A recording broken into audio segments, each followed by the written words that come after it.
Bonjour à tous, bienvenue dans ce nouveau numéro de l'émission Super Play. Aujourd'hui, je reçois Yas sur le jeu Twin Cobra. Il va essayer de finir le deuxième loop.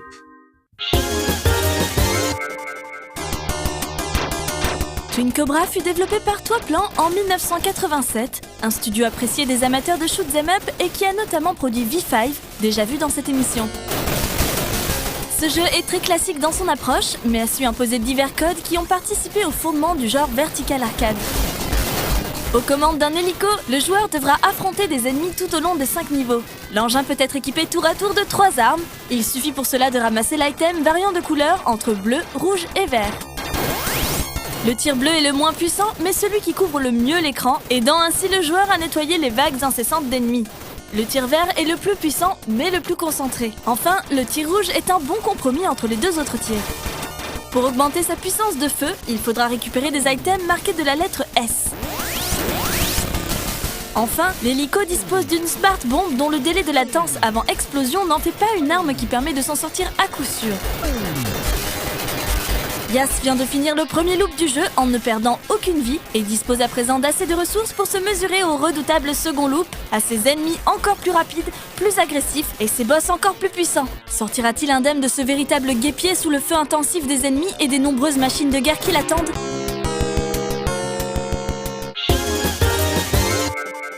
Alors Yas m'a rejoint, merci d'être à mes côtés une fois de plus. Merci à toi de m'avoir invité à nouveau, merci à tout le monde. Mais écoute, ça nous fait plaisir aussi. On va comme d'habitude maintenant voir ta fiche Super Player. Rien n'a changé par rapport à la dernière fois. Je crois pas, non. Non.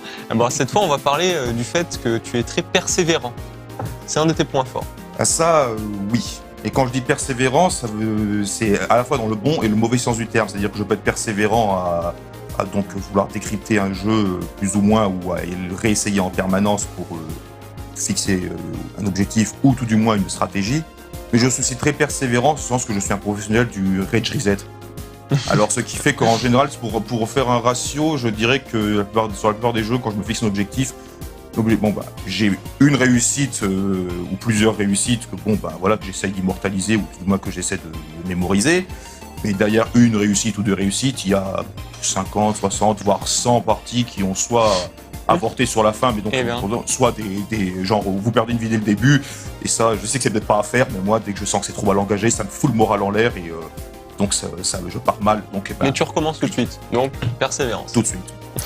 Et dans tes goûts, on va aborder un style de jeu que t'aimes pas trop, c'est les FPS. Oui, first person shooter.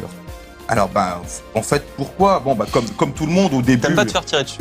Je pense que si, quand même. Mais pas dans l'optique FPS. Évidemment, comme au début, j'ai découvert des jeux comme, notamment comme le classique Doom, que j'ai vraiment trouvé exceptionnel. Doom, tout un programme, un jeu culte, un jeu légendaire d'ailleurs. Tout un programme. Mais on va dire que justement, le problème des FPS, c'est que pour moi, après, ils sont venus après Doom. Doom m'avait tellement marqué à l'époque que je n'ai jamais retrouvé rien de comparable dans les FPS que j'ai pratiqués. Enfin, dans le peu de FPS que j'ai pratiqués, parce que je dois avouer non plus que je suis occupé avec d'autres genres.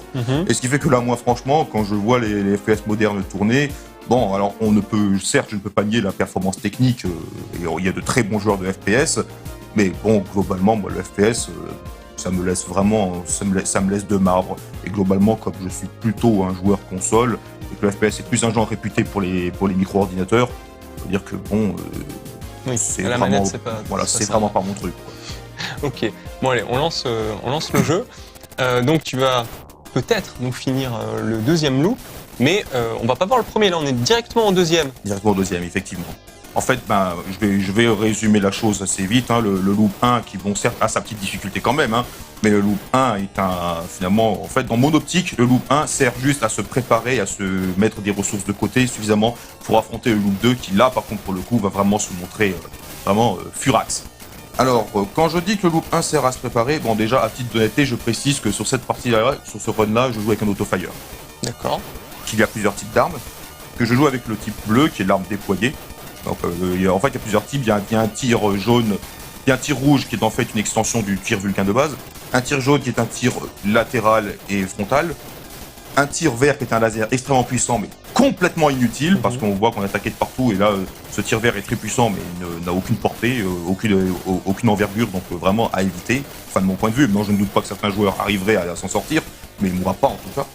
Par contre, ce tir déployé-là est très pratique, il a une bonne puissance, et surtout, il nettoie bien l'écran. Il nettoie bien l'écran, et là, on voit que clairement, c'est quelque chose qui va être fondamental dans ce jeu. D'accord. Tu peux nous parler des systèmes pour gagner des vies entre le premier loop et le deuxième? Oui, effectivement, car on voit, bon, c'est un shooter arcade, et on voit, en fait, en dessous du score, là, vous avez mon nombre de... Vous allez me dire, mais c'est extrêmement élevé. Alors oui, effectivement, rares sont les shooters arcade qui vous permettent de stocker autant de vie, hein. Bon, c'est un petit peu la philosophie des shooters de compile que j'aime beaucoup aussi, d'ailleurs. Ben, en fait, le jeu vous donne des extends tous les 150 000 points sur cette version. C'est la version US, donc de Twin Cobra. En japonais, c'est QQQ Tiger, si je me prononce bien. Enfin bon, voilà. Qui est moins généreuse côté extend. La version américaine donne un extend tous les 150 000 points. Et au loop 1, chaque niveau contient un bonus one-up caché. Voilà. Alors là, nous sommes au loop 2. Les extends par le score seront maintenus. Par contre, les bonus one-up n'existent plus. Les principales caractéristiques du loop 2 sont qu'il y a, déjà plus d'ennemis, bien plus d'ennemis qu'au loop 1, que leurs tirs sont bien plus rapides, et au-delà de ça, le loop 2, les tirs sont, au défaut d'être, sont également plus rapides, mais également surtout plus nombreux, car en fait, déjà, sont plus rapides, mais les ennemis ont une cadence de tir qui est vraiment bien plus élevée. Donc, en fait, là, ça va être clairement un run à nouveau. Hein, on avait vu il y a déjà quelques temps dans la fiche statistique que je misais énormément sur l'endurance. On va dire que ce run-là est clairement une expression de ce que j'appelle un run d'endurance, car franchement, il faut le tenir dans ce jeu-là. Il faut le tenir. Les connaisseurs reconnaîtront sans doute le style d'une très grande série de shmup qui est Raiden. Donc, et c'est clair, moi, je veux que Twin Cobra a clairement inspiré Seibu Karatsu pour la création de Raiden 3 ans plus tard. Raiden est sorti en 90, Twin Cobra date de 87. À nouveau, c'est une production top-plan pour le compte de Taito. Donc, à nouveau, deux grands noms de l'arcade, et ce fois-ci dans un domaine, peut-être pas leur domaine de prédilection, en tout cas, ou on peut même me dire si, hein, un très grand domaine de ces deux joueurs, autant pour moi, de ces deux éditeurs. Et autre chose, au second loop, les boss sont doublés. Comme on peut le voir. Voilà, ils sont doublés et ils ont des patterns bien plus rapides. Donc là, en fait, c'est clair. Hein, moi, je suis un grand zélateur des smart bombs. Et là, en fait, vu la rapidité des tirs conjuguée à la relative lenteur de votre hélicoptère et surtout aux hitbox totalement intransigeantes, c'est un jeu de 87, hein, et en fait, comme tu vois, là, je m'amuse. C'est vraiment un esquive extrêmement serré et je lui balancer toutes mes bombes. Et c'est là peut-être que je n'ai pas tout à fait réfléchi comme il le fallait. J'aurais peut-être dû en garder une. Car là, chose curieuse, là, je viens de perdre une vie, ma première vie perdue, donc depuis le début de loot, mais chose curieuse, et j'ai perdu parce que je me suis passé trop rapidement. En fait, j'ai anticipé un pattern qui n'était pas encore là. D'accord. Par contre, on l'a vu, il y a un timing pour détruire les boss. Et en fait, quand on laisse le boss trop longtemps, le boss arrête de tirer, un peu comme dans le premier Hades d'ailleurs. Mais le jeu reprend, mais seulement vous n'aurez pas droit à votre bonus de fin de stage, qui correspond en fait à la multiplication des petites médailles que vous aurez capturées par le nombre de bombes, si je ne m'abuse. Maintenant, bon, le scoring system, je n'ai pas fait attention, même si j'ai une petite contrainte de score. Hein, je m'étais fixé comme objectif également de tenter de dépasser les 2 millions. D'accord. Donc donc là, je n'ai pas eu mon bonus de fin du stage 1 pour la simple et bonne raison que je n'ai pas abattu le boss. J'ai fini le niveau, mais en fait... Tu en avais tué un des deux, mais pas voilà. Alors ensuite, autant pouvoir participer de parler de trois petites choses sur l'armement, car là, évidemment, j'ai perdu une vie, et ce genre de shoot, là, c'est assez vicieux. C'est typique le genre de jeu de cette catégorie, qui est, tu perds une vie, tu reviens à poil. Et revenir à poil, sous ces hordes d'ennemis rapides qui vous cadrent, c'est vraiment une très mauvaise idée. Vous voyez, je suis obligé de lâcher des bombes pour la simple et bonne raison que, en fait, quand on vient à poil, premier souci, premier impératif, il faut se refaire un armement. C'est obligatoire. Vous n'irez pas loin sans un armement correct. Le problème, c'est que les items, donc que ce soit les B pour bombe, les items de tir ou les items S pour shot, les shots qui sont en fait des power-up, contrairement à d'autres jeux, en fait, il ne s'agit pas de reprendre 2 fois le même type de tir pour l'augmenter, il faut prendre un tir et ensuite faire du level up avec les items S. Eh bien, une fois qu'on arrive à se refaire un armement, ça passe bien, mais pour arriver à courser ces items et les attraper, il n'y a qu'une seule solution, c'est de se couvrir par une bombe. Beaucoup n'arrivent pas à finir beaucoup d'ennemis. En fait, les avions qui me sont tombés dessus au-dessus de cette plateforme-là, en fait, déjà sont absents au loop 1. Mhm. Et là, oui, j'ai un armement beaucoup trop faible pour les abattre, donc en fait, c'est que l'esquive. Et là, le truc que j'adore, les ennemis particulièrement traites qui vous attaquent par l'arrière, ça, j'ai toujours ça. Entre ça et les ennemis qui utilisent des projectiles autoguidés, j'ai toujours eu ça en horreur dans les shmups. Mais bon, bah là, c'est le loop 2, c'est un loop 2 qui est bien violent, mais surtout qui est aussi bien traître. En fait, c'est vraiment, il vous prend en traître, voilà, c'est le mot. Et en fait, là, il y a énormément d'esquives. En fait, je ne cherche même pas. Si je vais trop sur la droite, là, pour essayer de détruire les ennemis, je vais à une mort certaine. Sauf là, maintenant. En fait, il y a une petite liste, c'est du bullet herding, tout simplement. Je fais de l'esquive par le côté. Et au moment où les hélicoptères qui me tiraient dessus, en fait, quand ils descendent, ils vous balancent leur petit cadeau. Et après, ils remontent. Et c'est au moment où ils commencent à monter que j'ai pu faire mon déplacement pour enfin les abattre. C'est une technique, on va dire, c'est une prise de risque, mais c'est globalement une technique qui, finalement, en fait, est un constat d'échec. Je m'explique. Pourquoi constat d'échec? Tout simplement parce que si j'avais été vraiment aussi méthodique que j'aurais dû sur ce passage-là avant, en fait, j'aurais dû être directement en position dans la ligne de tir de ces ennemis et les détruire avant qu'ils n'aient le temps de balancer leur purée. Ce que je n'ai pas eu le temps de faire, donc j'ai été contraint à quelques petites manœuvres d'esquive latérale par le côté. Mais bon, après, je voulais quand même pas qu'ils se tirent sans avoir payé ce qu'ils ont osé faire. Donc voilà. Et comme tu le vois, voilà, c'est franchement, on est clairement dans la logique du shmup classique. Il faut pas avoir peur de se faire frôler, il faut pas avoir peur des walkers et des réflexes quand on voit ça. Et ce qui est clairement des tirs très rapides, une hitbox très très large. Même si les tirs ne sont pas nombreux, ils sont suffisamment assez pressants pour arriver à te faire mal. Là, énorme erreur de ma part, j'aurais dû contourner par le haut et c'est ce que je pensais faire, mais je suis remonté trop tard. Et là, le pattern d'à côté est impitoyable, comme tu le vois. Quand il te prend en chasse, il ne te lâche pas. Et là, je suis même carrément obligé d'y aller à la bombe, car là, le retour, et même passer par le haut, ça aurait été impossible. Car quand on détruit une partie du boss, la deuxième partie qui reste, elle s'énerve. Et elle en rajoute. Mais là, par contre, tu vois, comme j'ai abattu ce boss en temps et en heure, j'ai droit à mon escale sur le porte-avions. Enfin, le porte-hélicoptère, je sais pas si ça se dit, mais enfin, bon, on se comprend. Ouais. Et on a droit au bonus, même comme je suis mort juste avant, donc je n'ai plus de médailles en compte, donc j'ai eu un bonus nul, mais bon, peu importe. En fait, les médailles, c'est un peu comme les prisonniers dans Metal Slug. Si vous perdez une vie en cours de niveau, vous perdez le bonus lié à ça. On entame le stage 3. Alors le stage 3, qui est un genre de bataille navale, un petit peu comme le fera Raiden 3 ans plus tard. Et le problème, c'est que j'ai vaincu le boss du stage 2, mais il m'a eu sur le final, donc je reviens en calbute. C'est très mauvais. Donc là, en fait, là, ça va clairement être de l'endurance et tenter surtout d'arriver à réagir sur le vif. Et là, c'est bon, je suis rassuré, j'ai attrapé mon power-up. Mais crois-moi, quand on revient sans rien, et qu'on est à la poursuite du power-up qui veut se débiner, franchement, on est extrêmement sensible et on verra bien que souvent, la seule solution pour atteindre ça, c'est se couvrir d'une bombe. Là, tu vois, un passage extrêmement dangereux. Je savais qu'il y a un power-up dans celui-ci. En fait, par contre, les power-up, on peut déterminer quand c'est un power, quand c'est une bombe, et ça, c'est scripté. Et par contre, avec les ennemis latéraux, imagine-toi un petit peu, surtout que ces ennemis-là sont... Il y en a beaucoup, là. C'est en place. Voilà. Et là, tu vas coincer. En fait, j'ai fait l'idiot. Il y avait deux espèces de petits navires à côté. En tirant dessus, j'aurais pu avoir un power-up supplémentaire. Bon, en fait, j'ai perdu trop de temps de vouloir le chercher. Et ce qui fait que je me suis mal repositionné. Et comme tu l'as vu, je me suis fait écharper sur le haut de l'écran. Tu vois, en fait, je dirais pas, c'est pratiquement un peu comme un Manix, sauf que vous remplacez les boulettes par des ennemis physiques. Ils viennent, ils vous prennent en chasse et ils ne vous lâchent pas. C'est d'autant plus vicieux que certains, en fait, ont plusieurs angles de tir. Ils peuvent avoir dans l'angle mort, en haut et en bas, et évidemment, il suffit juste que votre hélicoptère se fasse toucher, soit au début sur le cucu, soit sur la tête pour pas grand chose. Mais là, le jeu, c'est pas ça. Voilà, le jeu, oui, là, exact. Le jeu ne cherche pas à comprendre, c'est un impact, t'aimes.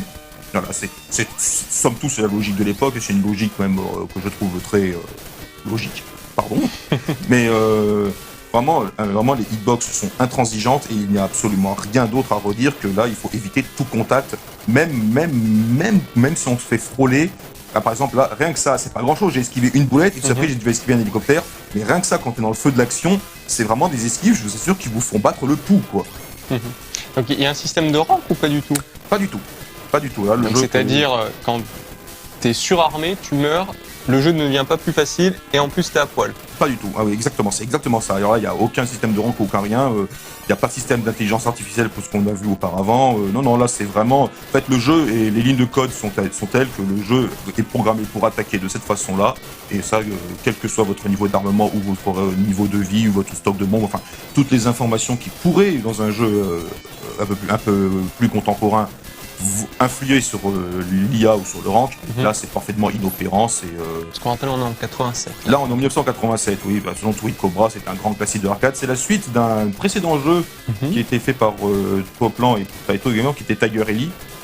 Également un grand classique du shmup arcade, mais pour moi également un grand classique de la frustration, car c'est un jeu éminemment crispant, frustrant. Il est très simple, il est très bien techniquement, mais on va dire que c'est le genre de jeu, si vous avez un Vasming chez vous, je vous conseille de bien ranger avant d'y jouer.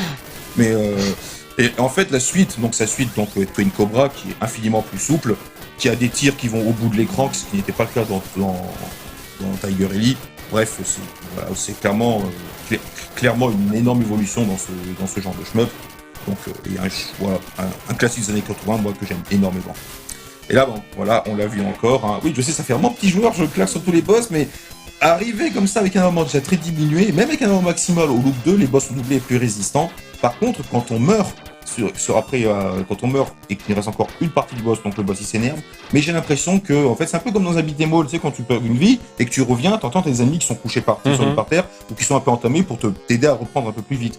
J'ai l'impression que cette logique a été reprise dans Twin Cobra, en ce sens que tu as vu le premier temps que je l'ai battu, il a été très résistant, et je suis mort sur le feu du deuxième, mais quand je suis revenu, j'ai juste besoin de tirer un petit peu et la deuxième partie du boss est morte. Donc il y a eu une sorte de rééquilibrage, c'est peut-être même la seule chose relativement charitable qu'on puisse trouver dans ce jeu-là pour l'instant. Donc on a fini le stage 3. Alors pour l'instant, mon stock de vie est quand même au beau fixe, hein. Il faut dire qu'avec les extends, on n'a plus les one-up cachés. Ce niveau 4, en fait, il est gentil car il démarre par 2 ennemis clés, comme ça, par contre, je me fais la bombe. Bon, c'est pas bien grave après tout, que je me fais la bombe, mais en fait, il vous lâche 2 power-up. Et là, franchement, déjà, mais Twin Cobra, c'est un peu comme Raiden. Quand on chope le premier power-up, même si c'est pas grand-chose, on est déjà franchement rassuré, car être à poil, c'est être mort. Être à poil, c'est être mort. Faut le dire. D'accord. Là, tu vois, clairement de l'esquive par le côté, mais là, en fait, c'est assez vicieux. J'ai tiré ma bombe, mais je l'ai tiré trop tard. Les bombes dans Twin Cobra, c'est un petit peu comme les bombes dans Raiden, à nouveau, hein. Enfin, on va dire que les bombes de Raiden sont comme celles de Twin Cobra, de Raiden premier du nom. En fait, ce sont des bombes qui sont très destructrices, mais elles ont un temps de latence. En gros, si vous voulez les utiliser à titre de bombe réflexe, il faut vraiment anticiper. Le problème, c'est qu'en général, on n'anticipe pas une bombe réflexe. La bombe réflexe, c'est hop, tout de suite. C'est l'adrénaline qui te commande de lancer ça pour te tirer d'une situation... là, c'est pas le cas. Et là, c'est pour ça que, par contre, sur le coup, je vais beaucoup utiliser des bombes pour détruire certains ennemis. Là, c'est comme ce que j'ai fait pour détruire cet ennemi-là, dont je savais qu'il allait me donner une autre bombe, dont je ne perdais finalement rien. Et finalement, c'est ce qui m'a permis d'arriver à passer cette phase-là. Parce que je peux t'assurer que cette phase-là, si j'avais perdu avant, pour essuyer ce mur d'hélicoptère et ces patterns, on peut parler de patterns, là, parce qu'il y a un assemblage d'ennemis, je peux t'assurer que passer ça quand t'es nu comme un verre, c'est franchement, à part se couvrir à la bombe préventive, je vois vraiment pas comment arriver à passer ça. Et là, c'est impressionnant parce qu'il y a déjà beaucoup de missiles à l'écran, pas autant que dans un Maniac, mais le truc, c'est que la hitbox de ton hélicoptère est vraiment plus grande que sur les jeux actuels. C'est-à-dire, là, elle fait quoi? Elle fait le cockpit. Elle fait l'entièreté du sprite. L'entièreté du sprite. Je prends voilà. une petite balle sur le rotor. C'est comme si j'avais pris dans le carburateur directement. C'est un max de collision monstrueux. Ah ouais, mais old school, comme on dit, vraiment. Et en plus, tu te déplaces pas très rapidement et les missiles sont très rapides. Donc, quand on voit d'autres jeux comme Ketsui où il y a des missiles partout et on se dit c'est impossible. Là, c'est encore plus dur parce que les missiles sont rapides et le max de collision est gigantesque. Moi, je dirais que la philosophie n'est pas vraiment la même. Là, c'est vraiment une philosophie classique. Là, tu compares, tu compares un fleuron du Manic Shooter, Ketsui, à un fleuron du shoot'em up classique arcade qui est une Cobra. Alors, je pense que d'un point de vue difficulté, les deux jeux se valent. Et ce ne sont pas des difficultés du même type. Il y a, c'est une difficulté de type clairement, résolument classique, c'est-à-dire survivre à tout prix. Avec et un autre où c'est une difficulté, on va dire, clairement dynamique, avec des patterns que certains peuvent virer un petit peu à l'aléatoire, des patterns extrêmement développés. Évidemment, le principe même d'un Manic, c'est qu'en fait, il y a énormément de fioritures à l'écran. On va dire que vous avez 50, 100, 200 tirs à l'écran.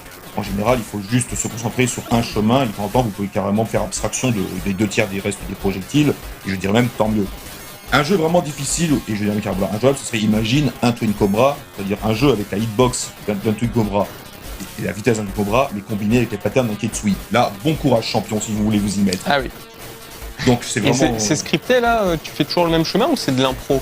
C'est de la lecture en temps réel du jeu? Je vais te dire là, il n'y a absolument rien de scripté, hormis les ennemis qui lâchent des bonus. Il n'y a rien de scripté. Là, c'est que de la réactivité pure.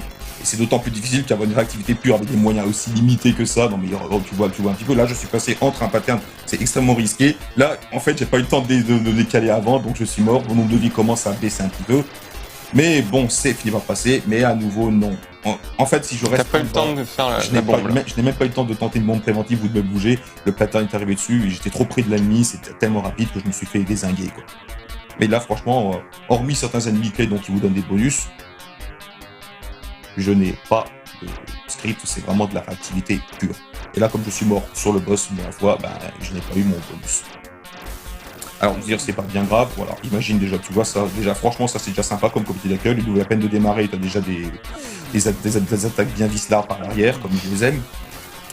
Et en fait, là, j'ai dit le bonus, bon, évidemment, l'objectif premier, c'était de faire, non pas un two-all, parce qu'il y a plusieurs loops, hein, ce jeu, la loop à l'infini, hein. C'est une énorme boucle d'endurance, hein, donc c'est aussi pour ça qu'il me plaît. Mais en fait, faire tout loop clear, c'est-à-dire au moins finir le jeu 2 fois de suite.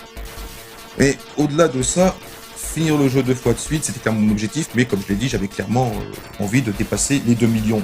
Pourquoi? De façon parfaitement péremptoire, c'était un loop 1 million, alors 2 loops 2 millions. Alors que pourtant, il n'y a aucune proportionnalité, car on voit que même s'il y a plus d'ennemis, j'en détruis beaucoup moins au loop 2, pour la simple bonne raison qu'en fait, je ne suis pas suffisamment armé pour tous les détruire. Alors que toi, les avions qui me descendaient dessus au stage 2, c'était, avec le peu d'armement dont je disposais à ce moment, c'était juste impensable d'arriver à les abattre. Donc là, je me suis dit, bon, 1 million pour un loop, alors 2 millions pour 2 loops. Et puis bon, voilà, je préfère faire 2 millions 100 que 1 million 299 900. C'est toujours un cap, ça le marque toujours plus quand on franchit un cap comme ça. Alors que si tu réfléchis bien entre 2 millions 100 et 1 million 900... T'as fait une bombe et t'es mort au même moment. Oui, il n'y a pas grand-chose qui sépare. Mais là, en fait, oui, tout simplement parce que j'ai tiré ma bombe suffisamment à temps. Mais entre le moment où j'ai tiré ma bombe et le moment où l'ennemi qui était résistant est donc suffisamment entamé par la bombe et donc pour disparaître, il a eu le temps de me balancer une balle. Et ça, c'est extrêmement vicieux, parce que je ne m'attendais pas du tout, parce que j'étais vraiment persuadé, et je l'ai fait, et j'ai tiré ma bombe à temps. Et le problème, c'est que cet ennemi-là a balancé un pruneau avant même que je ne m'attende à ce qu'il le fasse. Et c'est qui est assez rare pour des engins comme ça, car en général, les engins, les plus importants, quand même, marquent un petit temps de latence avant d'arriver. Enfin, là, ce n'est pas vraiment le cas des tourelles au sol, ou même des avions bonus qui vous lancent ça. C'est-à-dire que là, eux, dès qu'ils arrivent, c'est tiens, bonjour, merci d'être venu, quoi. Là, c'était clairement, en fait, je peux même pas dire que c'était une erreur, c'était vraiment une surprise. Et bon, c'est aussi l'adrénaline qui veut ça, quoi. Et par contre, quand on perd une vie, le stress, c'est même pas de se dire ce que je veux. Non, le stress, c'est tout de se dire, dans combien de temps je vais avoir un bonus. Et là, ça va, en fait. Avec ce tir bleu, ce qu'il faut faire, c'est en fait avoir 3 niveaux de power-up. Car c'est à partir du 3e niveau de power-up que ce tir bleu prend sa configuration de tir triple. Quand on est en niveau 0, c'est juste la colonne frontale. En niveau 1, c'est la colonne frontale qui est un peu plus destructrice, mais à peine, vraiment pas sensible. Par contre, en niveau 3, là, il y a les 2 petits tirs latéraux qui arrivent. Et ça, pour nettoyer l'écran du menu scrutin, franchement, c'est absolument génial, et heureusement que ça existe. Donc, en fait, dès que j'arrive au niveau de puissance 3, je crois qu'il y en a 7, si je ne me trompe pas, en fait, on est vraiment rassuré, crois-moi. Là, je passe en niveau 4. Paradoxalement, le niveau 4 est moins pratique que le niveau 3. Car regarde, toi, j'avais une colonne frontale. Cette colonne frontale, maintenant, en fait, maintenant, j'ai un tir en 5 ways, en 5 ways, si je veux dire. Mais ma colonne frontale est paradoxalement moins puissante. Ce qui fait que pour la destruction latérale, c'est très bien. Mais si je suis pris à un ennemi clé ou un ennemi vraiment devant moi, ça le fait pas des masses. Bon. Là, c'était quand même une partie assez serrée, parce que c'était la fin du stage 5. En fait, chaque loop comporte de 5 stages. Et donc, après le boss final du stage 1, qui était relativement scripté, et qui avait même un safe spot plus ou moins, je dirais, périodique, nous voilà au boss final du loop 2. Alors, le boss final du loop 2, en fait, être en bas au milieu, c'est un safe spot, mais le seul souci, c'est que les tanks qui arrivent par le côté... Et là, c'est impossible. Comment on peut faire? En fait, c'est soit de la bombe préventive, soit vraiment avoir un positionnement et faire des mouvements vraiment très justes. Mais il y a normalement un safe spot. Le seul problème, c'est qu'au loop 2, et ça, j'avais pas forcément calculé, au loop 2, le safe spot, en fait, il marche au tout début, Mais après, avec tous les tanks latéraux qui arrivent en renfort, là, je rejoins mon comparse et ami boss qui dit que souvent, les ennemis les plus petits sont les plus dégueulasses. Je lui donne entièrement raison. C'est vraiment, en fait, c'est ces petits tanks-là. Si tu réfléchis bien, si j'étais resté au milieu et qu'il n'y avait pas eu ces tanks, j'aurais mis plus de temps, mais le c'est soit repéré, ce qui n'était pas le cas. Mais là, finalement, l'objectif est enfin atteint. J'ai dépassé en plus les 2 millions, donc voilà, tout loop clear. Bravo. Voilà, et bien sûr, comme je te le disais, ce n'est pas suffisant, ce n'est pas assez, car après, s'il y a des masochistes qui veulent tenter l'expérience, ce jeu-là, en fait, loop en a fini. D'accord. Et la difficulté augmente à chaque fois. Alors, le loop 3, à mon souvenir, le loop 3, en fait, il remet les pendus à l'heure, c'est-à-dire que les ennemis sont plus doublés, il n'y a plus d'ennemis supplémentaires, mais par contre, là, la vitesse des tirs est absolument catastrophique, calamiteuse. Donc là, franchement, c'est vraiment, mais il faut une... Je sais pas, il faut vraiment avoir des réflexes de ninja pour arriver à s'en sortir, mais bon, c'est... Et juste pour terminer là-dessus, je voudrais raconter une petite anecdote au sujet de Twin Cobra. En fait, Twin Cobra, je l'avais déjà joué un petit peu à l'époque, comme à tous les classiques de l'arcade d'ailleurs, et je faisais régulièrement du 1cc sur le loop 1. Bon, j'avais pas poussé ça jusqu'au novice, parce que bon, je pensais pas un jour m'atteler au run au loop supérieur. Jusqu'au jour où, en fait, au cours de petits échanges, toujours avec Boss que je salue au passage, un joueur de grand talent, qui, moi personnellement, avec Ben Shinobi, est celui qui m'a le plus impressionné, qui m'a même fait revoir ma vision du gaming et de la performance. En fait, on discutait d'un jeu du jeu qui nous a, tout le monde sait qu'on adore, Dragon Blaze Psycho. Et c'était à l'époque où j'étais vraiment à 2 doigts de décrocher le 2-all de Dragon Blaze. Et vraiment à 2 doigts, genre je faisais des 190%, 192, vraiment à un cheveu, mais en fait, plus c'était un cheveu, plus c'était frustrant. Toujours mourir, j'ai déjà fait des morts à 196%, j'ai plus seule envie, c'était... j'ai pas de base ming chez moi, heureusement, tiens. Et en fait, je me disais, bon alors d'accord, Twin Cobra, Dragon Blaze, là ça me frustre et tout ça, je vais refaire un shoot un peu plus classique, je vais revenir à mes fondamentaux, car fondamentalement je suis quand même un joueur qui aime beaucoup le vieux. Et je me suis dit, allez, je vais essayer de me détendre un petit peu, et je vais me refaire Twin Cobra pour la détente il y a longtemps. Et là je me suis dit, quand j'ai vu que je commençais à progresser un petit peu, en général je faisais du 2-4, 2-5, quoi. Après je me suis dit, mais si je comprends bien, donc après le 2-5, c'est la fin du second loop. En attendant, j'arrive pas sur Dragon Blaze, je vais tenter Twin Cobra. Donc après ça, j'ai pas mal joué en une dizaine de jours, donc j'ai réussi à franchir le cap du tout loop clear. Et ça a dû porter la chance que 3 semaines après, j'ai enfin acquis le tour à Dragon Blaze aussi. Donc je remercie Twin Cobra pour m'avoir contenu et empêché de m'énerver, parce que quand on joue à Dragon Blaze et qu'on est énervé, c'est couru d'avance, c'est fichu. Donc là, vraiment, Twin Cobra, je lui dois et seulement ce nouveau passage à vos côtés à No Life.